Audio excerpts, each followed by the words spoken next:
আসসালামু আলাইকুম, সবাই কেমন আছেন? চলে আসলাম আরও একটি রেসিপি নিয়ে। আজকে আমি আপনাদেরকে তৈরি করে দেখাবো গরুর মাংসের কালাভুনা।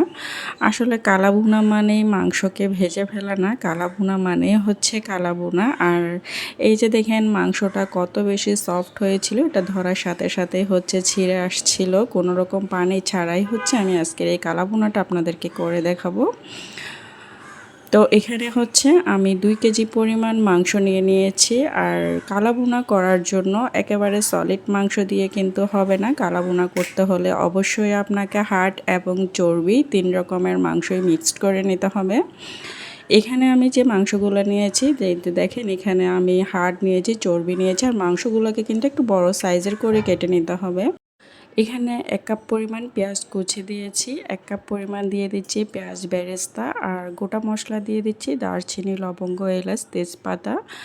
এখন দিয়ে দিব 2 টেবিল চামচ আদা বাটা, 2 টেবিল চামচ রসুন বাটা, 1 চা চামচ জয়ত্রী পাউডার, 1 চা চামচ হলুদ গুঁড়া, 1/3 কাপ মরিচের গুঁড়া, 1 টেবিল চামচ লবণ, 1 টেবিল চামচ গরম মশলা গুঁড়া, হাফ চা চামচ গোলমরিচের গুঁড়া, 1 টেবিল চামচ রাঁধুনি মশলা, আর 1 কাপ পরিমাণ সয়াবিন তেল। যেই তেলের মধ্যে আমি বেরেস্তাটা করেছিলাম সেই তেলটাই আমি এখানে ব্যবহার করেছি। এখন মোস্ট ইম্পর্ট্যান্ট পার্ট হচ্ছে এটাকে খুব ভালোভাবে হাত দিয়ে মাখাতে হবে। এই মাখানোর উপরে কিন্তু আপনার কালাভুনার অর্ধেকটা টেস্ট নির্ভর করছে। আর মশলাগুলো খুবই গুরুত্বপূর্ণ। আমার হাতে যে মশলাগুলো লেগেছিল সেগুলোও আমি এখানে দিয়ে দিয়েছি। আর খেয়াল করেছেন নিশ্চয়ই, এখানে আমি কোনো রকমের পানি কিন্তু ব্যবহার করিনি। তো চুলার আঁচটা কিন্তু মিডিয়ামে থাকবে, খুব কমও থাকবে না, আবার খুব বেশিও হবে না। তো আমি 10 মিনিট রান্না করার পরে মাংসটাকে একটু নেড়ে ছেড়ে দিচ্ছিলাম। আবারও আমি এটাকে ঢেকে দিচ্ছি, ঢেকে দিয়ে আবারও 10 থেকে 15 মিনিট এটাকে রান্না করব। এই যে দেখেন মাংসের থেকে কিন্তু বেশ খানিকটা পানি বের হয়ে গিয়েছে, আর এই পানিটা দিয়ে কিন্তু মাংসটা সেদ্ধ হয়ে যাবে, এখানে আর কোনো পানি ব্যবহার করতে হবে না। এই পর্যায়ে কষানো হয়ে গেলে আমি 1 টেবিল চামচের মতো গরম মশলার গুঁড়ো, হাফ চা চামচ গোলমরিচের গুঁড়ো আবারও দিয়ে দিচ্ছি, দিয়ে এগুলাকে আমি ভালোভাবে মিক্সড করে নিচ্ছি। আমি আবারও মাংসটাকে ডেকে 20 থেকে 30 মিনিটের মতো করে সেদ্ধ করে নেব। এর মধ্যে কিন্তু মাংসটা সেদ্ধ হয়ে যাবে। আর এখন আমি চুলার আঁচটা একটু লোতে রেখে হচ্ছে মাংসটা সেদ্ধ করে নেব। এরই মধ্যে কিন্তু মাংসটা খুব ভালোভাবে সেদ্ধ না হলেও 90%-এর মতো মাংসটা সেদ্ধ হয়ে গিয়েছে।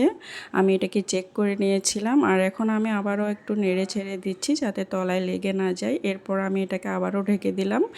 এখন চলে যাব বাগারের প্রিপারেশনে। এখানে আমি একটা প্যানের মধ্যে হাফ কাপ পরিমাণ সরিষার তেল দিয়ে দিয়েছি। এর মধ্যে পুরো একটা রসুন কুচি করে আমি দিয়ে দিয়েছি। এটা একটু ব্রাউন হয়ে আসলে এর মধ্যে দিয়ে দিব আমি আদা কুচি, সামান্য পরিমাণ আদা কুচি দিয়েছি, আর শুকনো মরিচ দিয়ে দিব, গোটা শুকনো মরিচ। শুকনো মরিচের ভেতরের থেকে যেই বিচিগুলো ছিল সেগুলো আমি ফেলে দিয়েছি। আর এভাবে একটু করে ভেজে নিয়ে এর মধ্যে আমি 1 চা চামচের মতো মাংস দিয়ে দিব। এটা কিন্তু মোস্ট ইম্পর্ট্যান্ট আরও একটি পার্ট। এখন দিয়ে এটাকে এভাবে ঢেকে দিতে হবে, কোনো রকম নাড়াচাড়া করা যাবে না। 1 মিনিট পরে এটার হাতুড়িটা ধরে এটাকে এভাবে একটু ঝাঁকুনি দিয়ে নিতে হবে। এরপর আবারও এটা মাংসের মধ্যে অ্যাড করে দিতে হবে।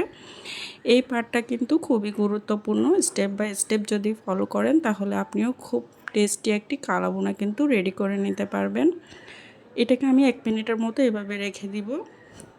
আর এখন হচ্ছে এই রান্নাটাকে অনবরত নেড়ে চেড়ে করে নিতে হবে। এই পর্যায়ে কিন্তু চুলার আঁচটা একদমই বাড়িয়ে দিতে হবে।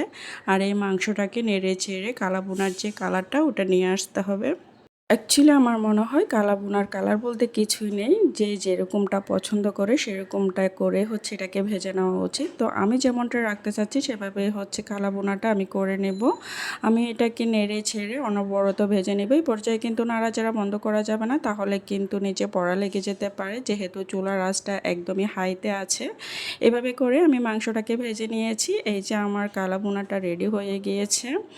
আর এটা খেতে কিন্তু খুব বেশি টেস্টি হয়েছিল। এই যে দেখেন মাংসটা হাত দিয়ে ধরলেই কিন্তু ছিঁড়ে আসছিল।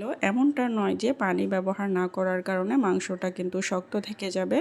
আমি আপনাদেরকে দেখিয়ে দিচ্ছি মাংসটা কতটা সফট হয়েছে, আর এটা খেতেও কিন্তু দারুণ ছিল।